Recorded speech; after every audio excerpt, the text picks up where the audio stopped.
always telling everybody else, pick up the microphone. Now I've got to get used to it. It'll be a little challenging for me. All right. So, everybody's here for a history class willingly. Yes. That's awesome. Did you do that in high school? No. No choice. At least we got honesty. No. Well, you're going to go over some things you did not have in high school. So, all right. So the topic for this, why then, we're going to talk about the Greco-Roman world during the time of Jesus. So this is we're going to backtrack to start, because understand what was going on, the political and cultural situation when Jesus was alive. Everything's connected. You've actually got to go back in time a bit for that to fully grasp the picture of that. So we're going to start this off with a story. So once upon a time, there was this leader, really big leader, big hands supposedly, and he wanted everybody to love him and know how great he was, and that he was a stable genius, and that he was constantly trying to create things that would display that to everybody, build statues of himself, put his face on gold coins, build golden palaces at the people's expense, and triumphal arches. And I know what you're talking about. don't spoil it. So, but that wasn't enough. He's like, no, I need the people to really understand my glory, my place in history. We need, what's the best way to do that for an authoritarian throughout history?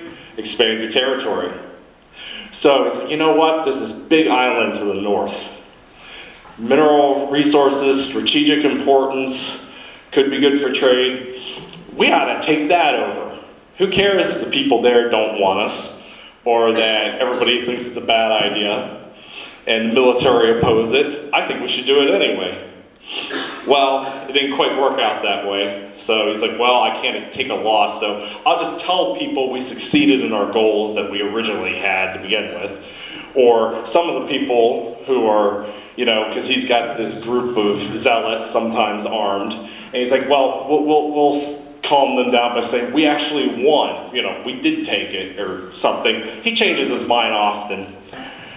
And the place we're talking about is that one. That way you don't mistake it for something else that they didn't know about. We're talking about that one, Britannia. And the great stable genius leader we're talking about, of course, is the Emperor Caligula. He looks very young. Yeah, I'm sure that's exactly what it looked like at the time, and he didn't have some input on the image. So, why do we use this story as part of our narrative? Because it explains the idea of some of the things that were happening in the Roman world around the time before, during, and after Jesus, where you had leaders, whether it was senators or emperors, who were trying to expand Rome's influence from this small part on a peninsula to what encompassed the known world at that time. Expanded influence also brought riches from all over the world. It also created glory that satiated the masses. So you want to calm all the people down and think, oh, we live in the greatest place ever? Well, military victory was a way to do that back then in that time. And not just there, but throughout the world, that was considered the high level of achievement, successful victories. Let's not talk about the state building mess afterwards, though. And it also, for the individuals in charge, it helped put their place in history. So think about, who do we remember from that time period? We remember the Alexanders, the Caesars. So in a way they were right, unfortunately, with that. But so that story illustrates what happens throughout the entire Roman period. So the main question we're going to have in our mind during this, why did God pick this time to send Jesus?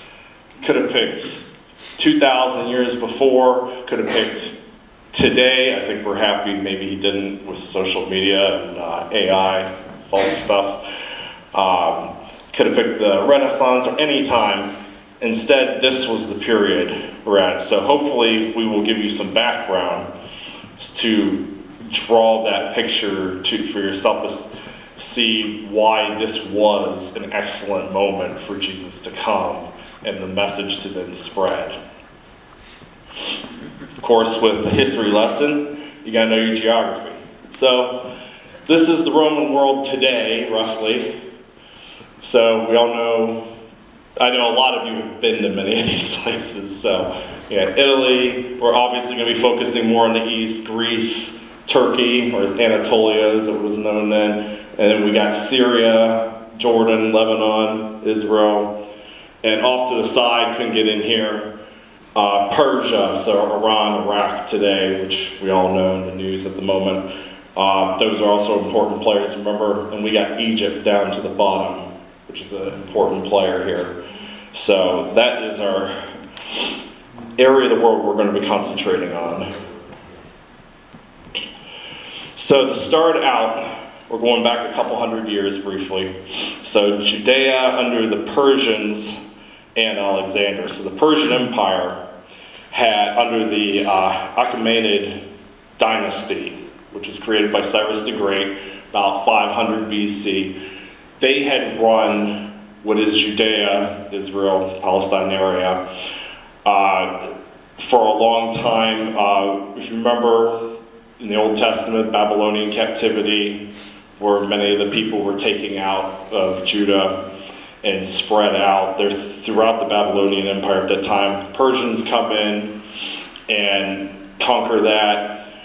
With the Persians, there was a lot of religious toleration, though. A lot of people got to end the diaspora. They got to go back to Judea.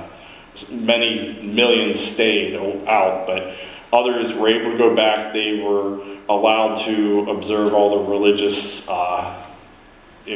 festivals and their uniqueness in the area, being that they were focusing on one God, where they were surrounded mostly by polytheists.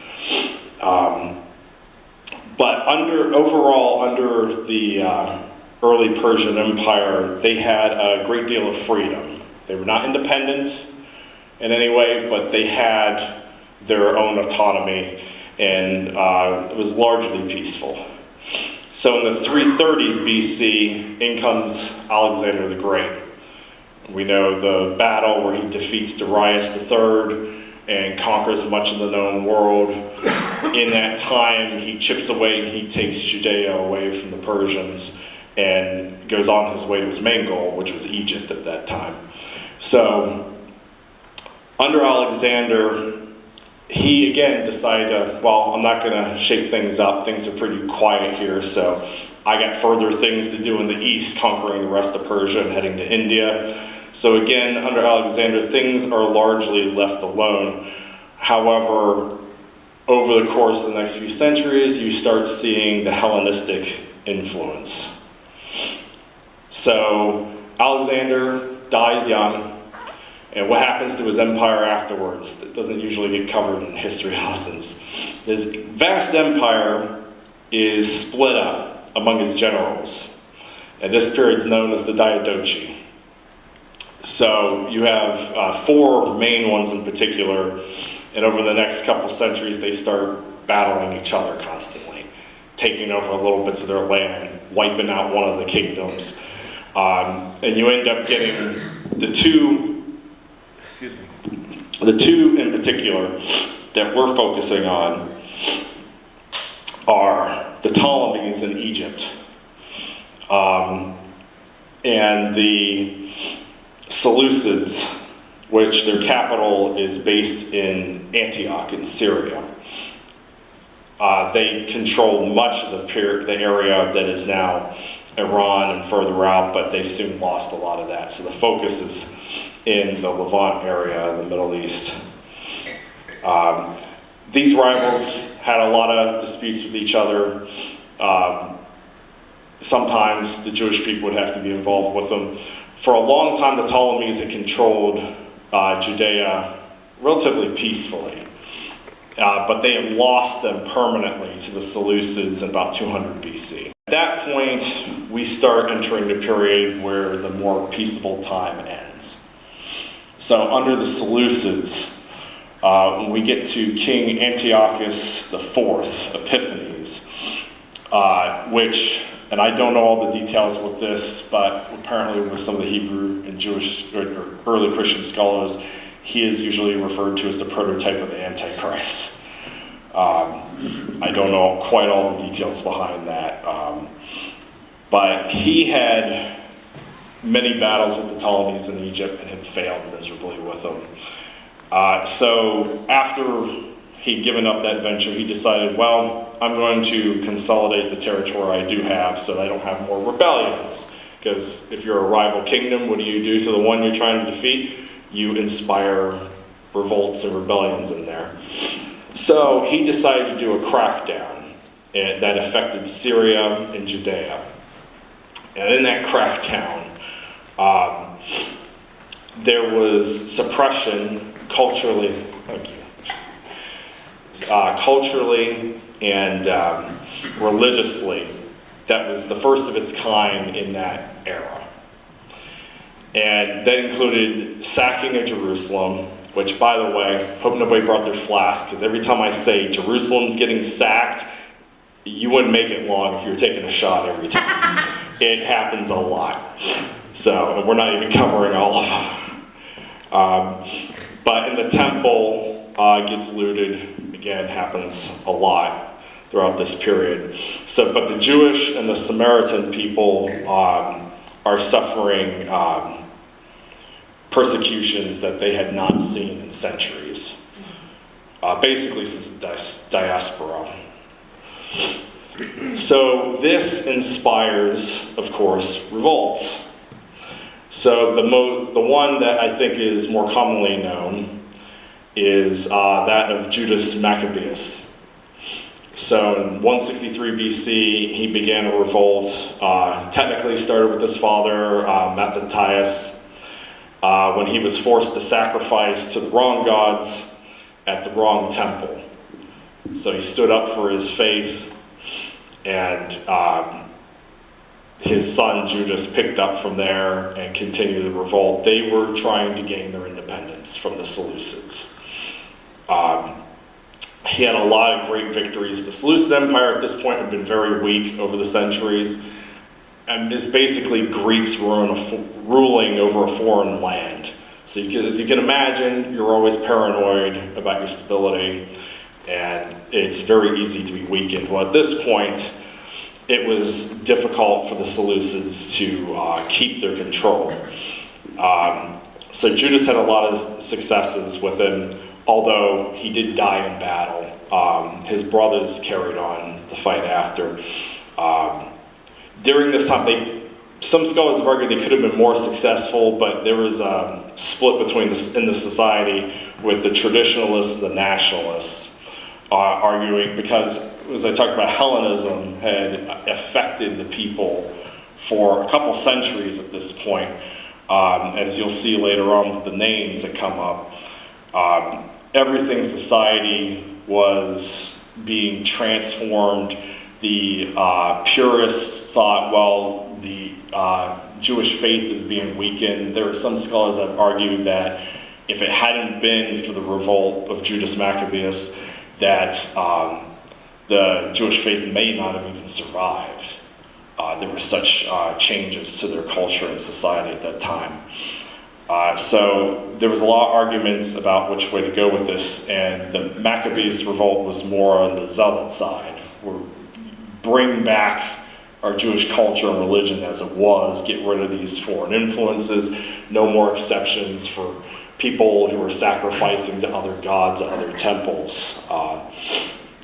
So in the end, Judas's brothers, Jonathan and Simon, had gained more successes, and they had succeeded in getting limited autonomy from the Seleucids. Sometimes you see this cited as the last time there was an independent Israel. It's not as simple as that. No foreign power recognized their independence. They had autonomy. They didn't do a lot of things that Antioch was telling them to do, but it's not as simple as today we have an independent state that's recognized by most of the world. To that level, that actually never happened. The truth is usually muddier than we think. The one thing that had helped them gain their autonomy was a treaty Judas's brothers had accomplished with the Roman Republic nearby for protection. The Romans were already in Egypt messing with their affairs, as the Ptolemies were considered very weak as well. So they had received a treaty where supposedly if the Seleucids had been aggressive again in attacking Judea, that the Republic could come and help these poor oppressed people under another nation, because Rome was doing that a lot at this point. That said, Rome didn't tend to show up and honor their treaty a lot, so there were setbacks. Demetrius, who was king of the Seleucids, sacked Jerusalem again. So this goes back and forth for a while. In 141 through 37 BC, Judea holds this limited autonomy, kind of under, they're de facto independent in a way, but with no real outside support. Their leaders they come down from Judas Maccabeus' group. They are the Hasmonean dynasty that rules this period. And they kind of go ahead and, with the Hellenization, they even adopt a Greek title for king, Basilaus. And the controversial part is that they ruled as the political leaders and the high priests. That was, beforehand you had kings and you had high priests, where here they kind of take over both. So this is something that more conservative elements, traditional elements, are obviously having a problem with. The Sadducees are not very happy with this period. Yes, if you have any questions to that, just please put your hands up. This is a really naive question, Yeah. but except for the Jews, was every other religion at this time polytheistic? At this period, you still had Zoroastrians in the Persian area, and where we're at right now with Judea, the Achaemenid Empire, well, they were crushed by Alexander, but the Parthians, the true Persians by the name we know, are the ones that have taken over the area of Iraq and Iran, coming into areas of Jordan at this point. So technically they are the other monotheistic ones, but they're surrounded by many polytheistic cults. The Greek cults, as you know, there were tons of them. Those are all in this area. They all have temples, they all have communities, they all have cities in this area. They've expanded throughout the successor kingdoms of Alexander. So the Jews stand out as kind of on their own with their beliefs, and they come in a lot of conflict with them. Supposedly they're supposed to be left alone, but as we know, people's religious differences really don't have anything to say about someone who is not their own. Sean, so I always thought bloodlines were really important. So were those Hasmoneans and those, were they of the bloodlines of the Aaronic priesthood? That's a good question. No. Okay, that's the thing. Okay. That's where the Sadducees are not happy on this. So in the Jewish tradition, religious tradition, the high priest was supposed to be the descendants of Aaron, Moses' brother, and particularly, usually, from the house of Zadok, the priest. The Hasmoneans did not claim direct ancestry from Aaron or the house of Zadok in particular. Theirs was kind of an offshoot one that was maybe kind of related. But they didn't claim David as their No. owner, but yeah, okay. No, so yeah, we're definitely not following the rules strictly here. And that creates a lot of divide in the society. Again, because not only they've made themselves king, they're also the high priest. So you have this divide within their groups, and then you also have the influence that they're supposed to be fighting with the Hellenistic religious cults. And they're not having success with that. So in this time period, the Seleucid Empire is still there, but it's slowly losing territory. The Parthians are coming in, taking more from the east, and the Roman Republic is coming in from the west, particularly in Anatolia, today's Turkey. And they are basically in their last decades at this point. In this time, Judea is able to expand their territory because of the weakened Seleucids. So this is when Perea, Samaria, Idumea, Galilee, and Iturea, it's hard to say these names. They are added to the so-called kingdom, and this is its largest extent it's been since before the diaspora. For some of the main sources that historians rely on, there's a lot of archaeological evidence, but also we have 1st and 2nd Maccabees in the Bible. First is considered more of a first-hand account. 2nd Maccabees was written afterwards with more flowery language. And then the works of Josephus, particularly in the Jewish Wars.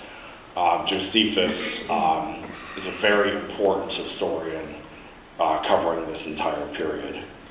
Maccabees is just in the Catholic Bible, is that not so? I don't remember that.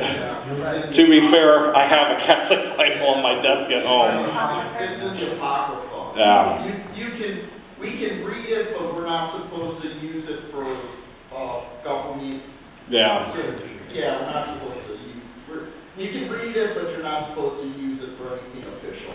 You see, part of my college education, I was with the Jesuits, so I had Maccabees in there. All right, so that takes us to, we're going to go over to some of the other players in this drama, the Roman Republic. So, Rome, founded 753 BC. It starts out for a long time, it's just the city of Rome or the surrounding province of Latium. And it stays that way for a few centuries. It has kings, and it's even taken over by the Etruscans for a number of period of time. But eventually, the Romans overthrow them and create a republic in about 500 BC. And at this point, they slowly begin their expansion on the peninsula. And we start seeing them taking over the Etruscans, the Samnites, the Sabines, eventually conquer all of Italy. And it doesn't take them very many decades after that to decide to expand outside Italy. So we have the 3 Punic Wars with Carthage. This brings their presence throughout the Mediterranean. And then they turn eastward towards Greece and eventually Syria and Egypt. So terms to know when we're dealing with the Romans. So with the Roman Republic, not the empire. So the Senate is obviously the main governing body of Rome at this time period. The Senate grows when the territory expands. It keeps increasing in size. The Senate is run, there's an executive called consuls. 2 consuls are elected and for a 1-year term. So you don't have a lot of time to make your impact on society. You can be re-elected after a brief respite, but you're there for a year. And there are elections at this point. A lot of people think there weren't, but they were elected. Obviously, people with wealth, nobility, were the main ones, but there are other freed people that have the ability to vote at certain levels. There's a lot of mess that goes in with that, but they do have some level of elections. Term dictator It's not quite what we know it as today. Dictator was an elected or an appointed position in the Senate. So in a time of crisis, such as when Hannibal's crossing the Alps and invading the Second Punic War, a dictator would be appointed from one of the senators and to deal with that crisis. But you were forcibly made to give up your power in 6 months. You could not serve longer in 6 months. So it's not the same as we think of currently. And then dignitas. This is an idea in Roman society, as when we talk about, glory and remembrance and successes. Dignitas was something that was important at all levels of Roman society, especially with the nobility and elite. So they were always going out trying to prove themselves. You gain success, prominence, and office through your successes, particularly military successes. So that feeds the need for more expansion. Another term here that's important for us, client kingdoms. This applies to Judah especially.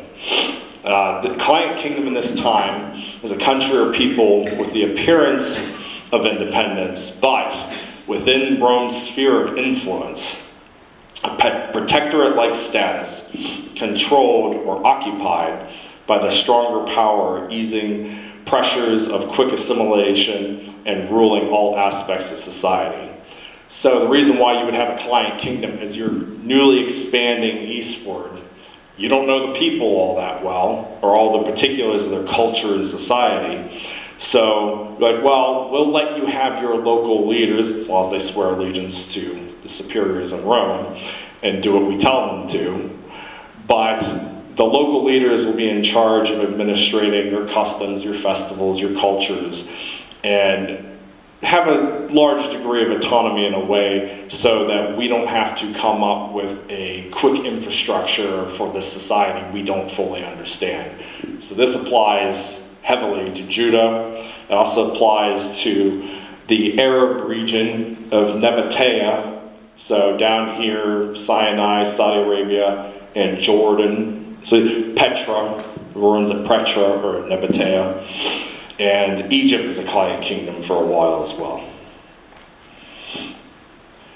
Real quick, the late Republic. So we're talking about glory. The late Republic is always at war.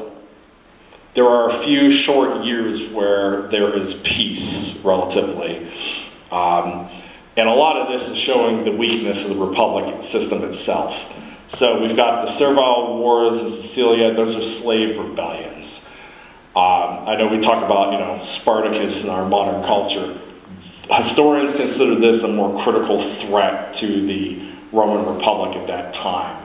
They had a very hard time suppressing them in the island of Sicily, which was a breadbasket for the Republic before Egypt was conquered. Social wars, we start getting the Civil War mess, while they're also invading Greece and Anatolia.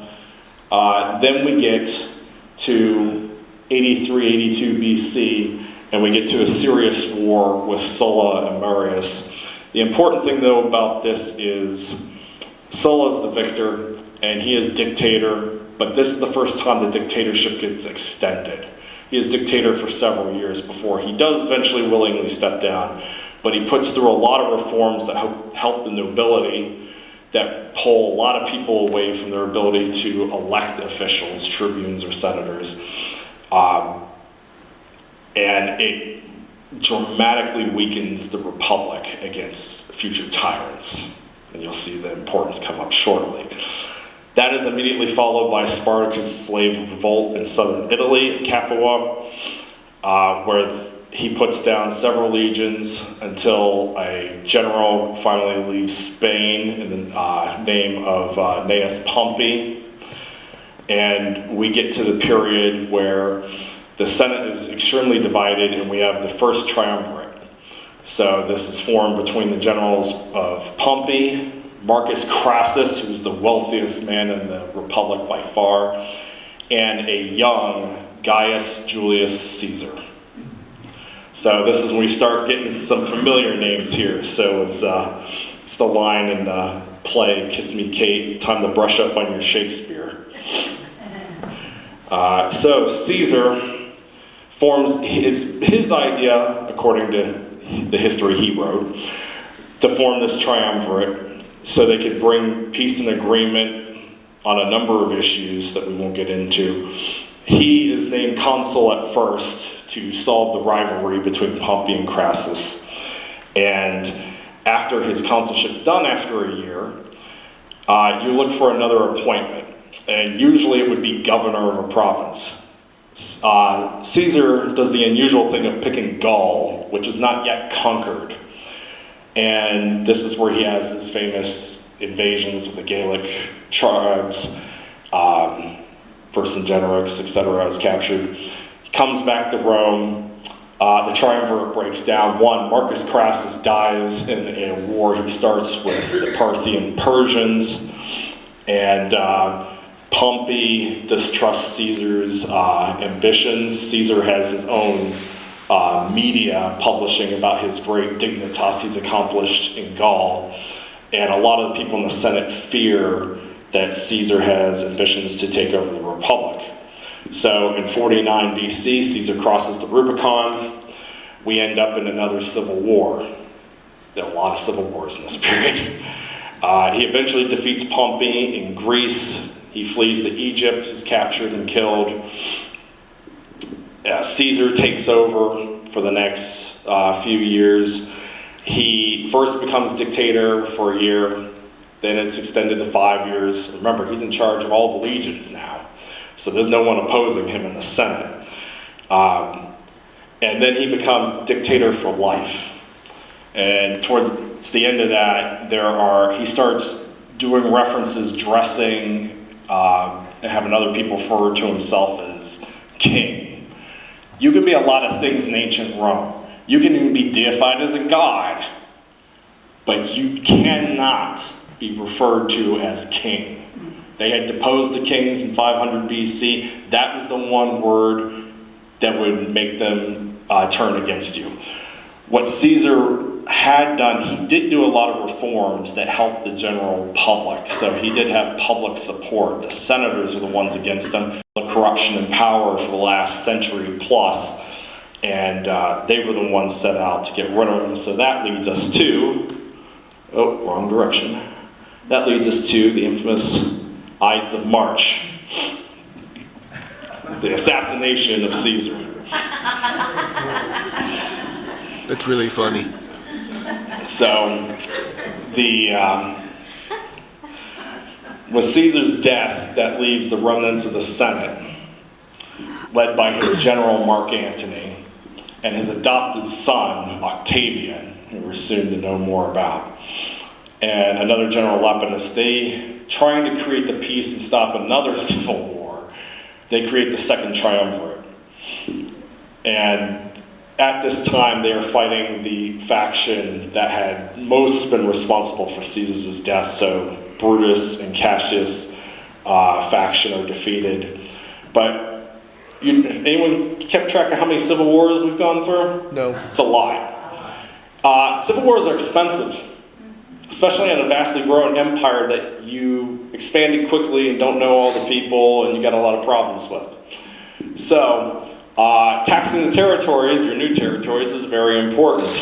Of course, doing that's going to make those new people into the Republic very angry. In this time, the Second Triumvirate breaks down. What a surprise, another agreement split.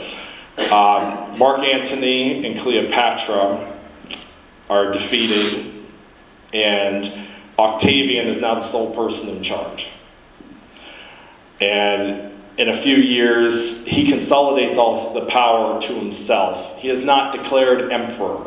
A lot of people think this is the name emperor starts. He was creating the Principate. Everything was focused on one principal person. He was the first citizen of Rome. Basically, it is the empire now, but they don't come up with that term until after he's gone. So, back to Judea, how this relates.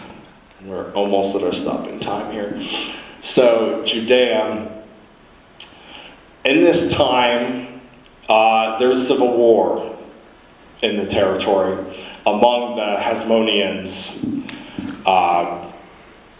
family members fighting each other, killing each other for territories.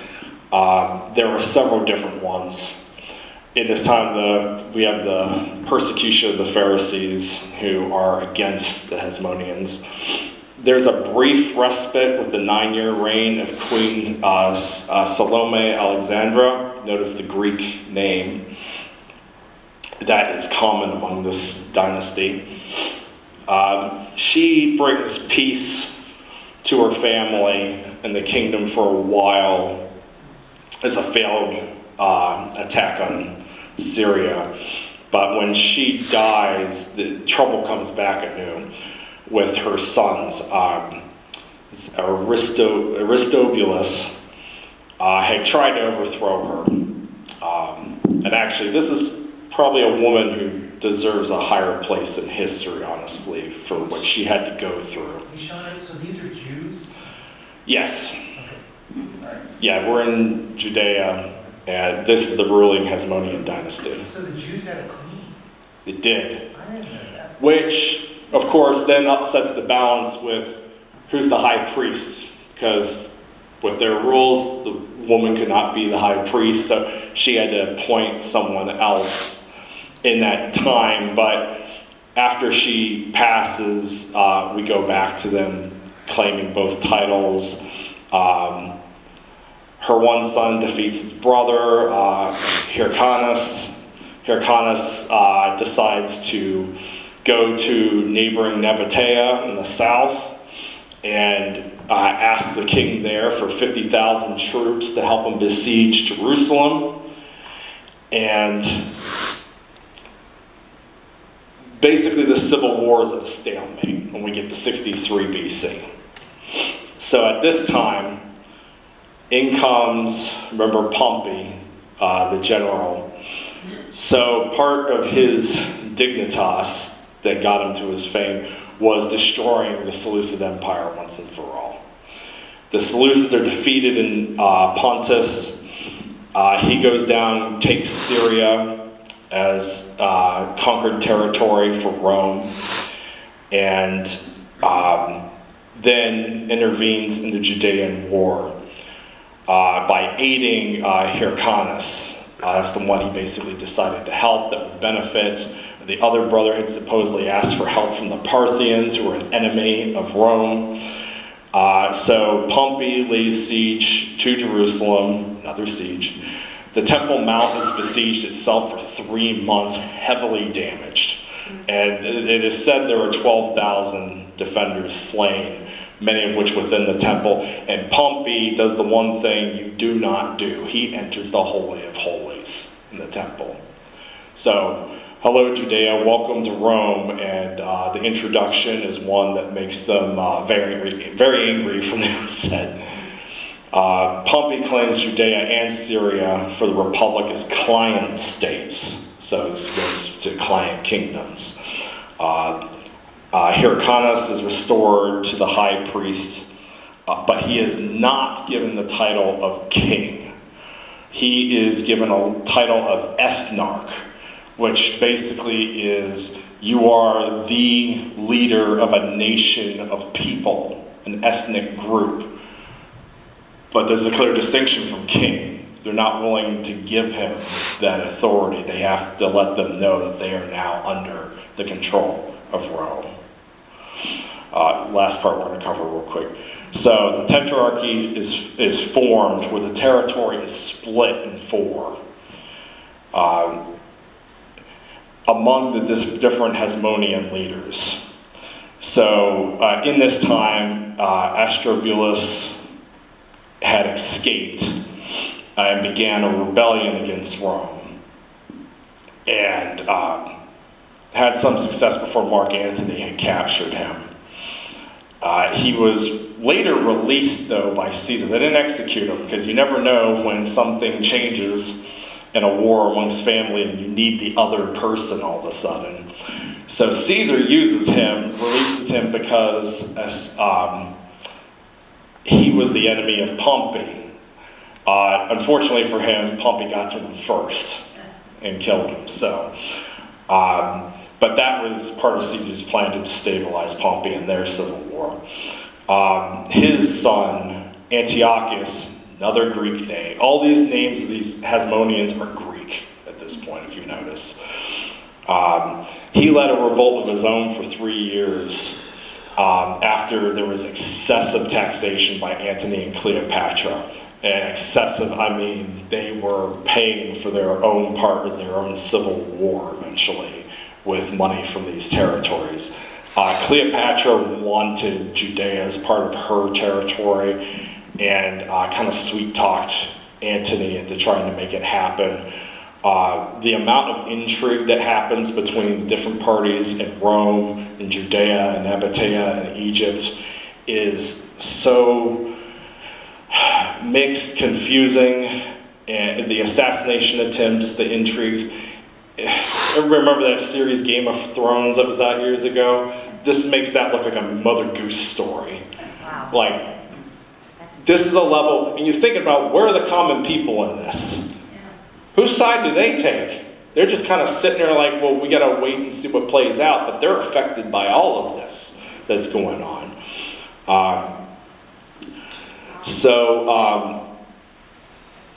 Antiochus goes to Parthia, to the Persians, and tries to get help from their soldiers. He only got 500 soldiers, but he had to promise them gold and 500 female slaves to Persia in the process, so I would not say that was a good trade by any means.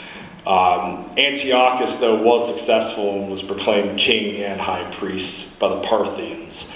And it's because in this time, Rome is kind of dealing with their own mess. So they have a little degree to do what they want.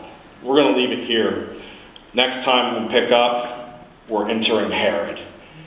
This guy's a mess. So we'll have a lot to cover. All right, we'll see you next week. Or any other questions? Sean, wasn't that Antiochus, wasn't he the one that did the horrible thing in the Holy of Holies, did a pig or something like that?